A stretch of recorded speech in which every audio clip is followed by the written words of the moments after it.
This is Holly Price with WoodlandsHits.com and Voice the Woodlands, and I have the absolute pleasure of sitting on the tour bus with Mr. Doug Gray from Marshall Tucker Band. Thank you so much for taking the interview. I really appreciate it. Thank you. And we got it cold in here, right? We do, It's but like a it's lovely. refrigerator. I mean, you've got But the some beer's awesome cold. snack. The beer's cold. Yeah. The snacks are ready to go. You know, we got some peanuts, Got Dosey everything. Does. We're set. Well, all that stuff, usually the candy bars are up there too. But see, I had to apologize because we don't keep candy bars up there anymore. No more? No. Because they always get eaten? Yeah. Yeah. Everybody picks something up as they walk by.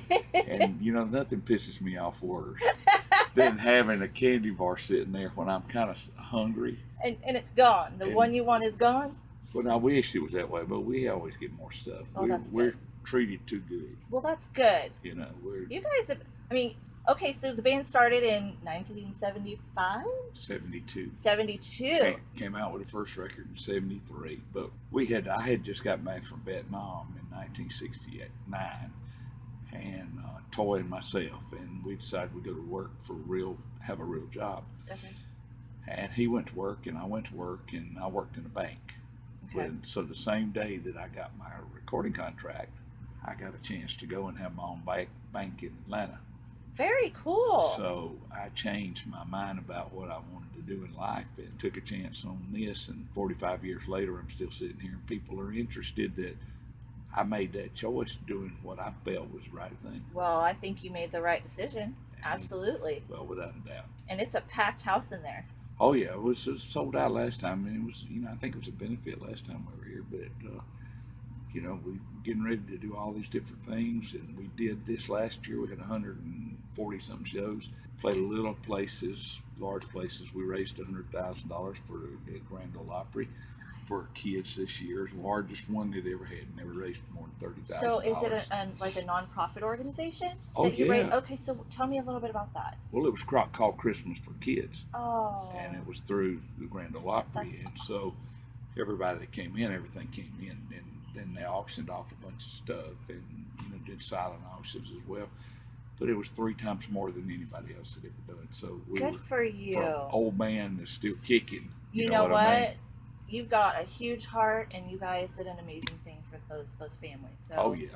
that's awesome. They figured it would take care of 400 families, for Right. kids, 400 kids.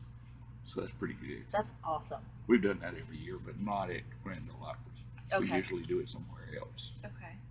So you had mentioned offline when we were chatting earlier that you have some really cool events coming up here soon. Well, we're singing the national anthem on Saturday at the big Nissan place there. 70,000 people already sold out So in Nashville, exciting. Tennessee. And so we were invited to do that. CMA and the Grand Ole Opry's taken us under their wing and said, hey, you guys started some of this stuff. Travis Tritt used to listen to you. Alabama's talked about you and sang about you. And then y'all have continued to do this constantly without a break. And I sang 99% of those songs that we started out with. So it's made my life a lot simpler. And people want to know, how can a 68-year-old guy get out there and still do it? Okay, tell me your secret then. The secret is I go out and I have a good time doing everything that I do. I love it. I see the passion. Oh yeah. I see it.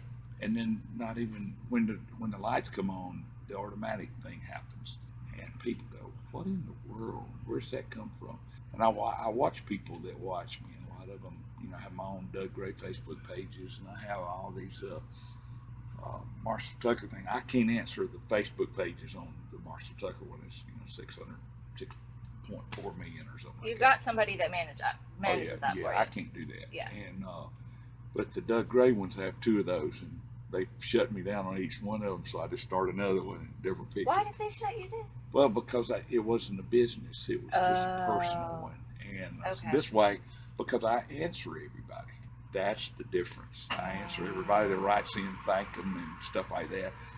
And I think they think it's automated, but then I start writing 1-word and 2-word things, and then all of a sudden, then I come to their town. Hey, you coming to my town? Can I say hey for a minute? And then I do that, and then you become a little bit more of a family. You do. That way. I agree. And I don't want that to ever change. And we started out as a group coming from basically the same high school in the same backgrounds. So, my dad retired as a cotton mill worker, so I learned what a dollar meant, and I learned what it meant to go and put your heart out for people, because my mom kicked my ass all the time about that. Right. And she said with terminally ill people the last 25 years of her life. So she made me understand what compassion was all about. Right. So I understand, and I see it every day. Wow. Every single day. That is so amazing. Yeah.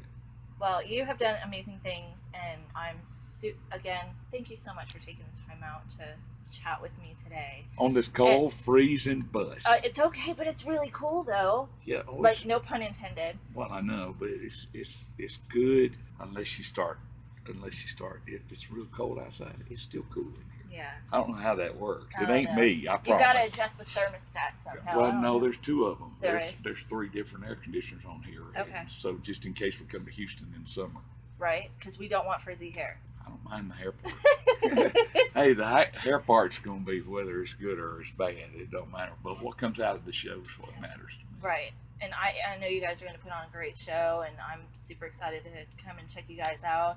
I do want to ask you one final question, Okay. and it might catch you off guard. So, No. if you had one song that was like your walkout song, like you just did something super amazing, and you're like, this is my jam when I walk out to, you get on stage, like, that pumps you up. What song is it? To pump me up before the show? Either before or after. Well, nothing pumps me up except for me before the show and seeing the people. Yes. Okay. On the way out, it's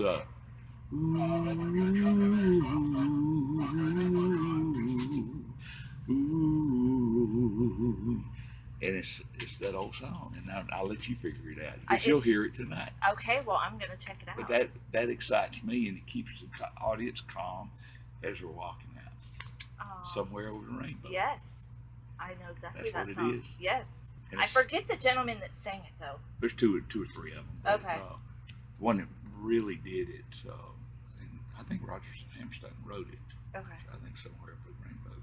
But anyway, my sound guy said, find something that's cool. We used to use Earth, Wind, and Fire. Oh yeah. And that would keep people going. Yeah. But then we realized that one song that could take care of it every night would let people know that I watched their faces, they walking in their smile, because everybody's seen that movie. Right. And so That's awesome. that's kind of hip. That's a hip thing. It is a hip thing. Yeah. Well, thank you so much for Thank you, baby. chatting with us. Thank you.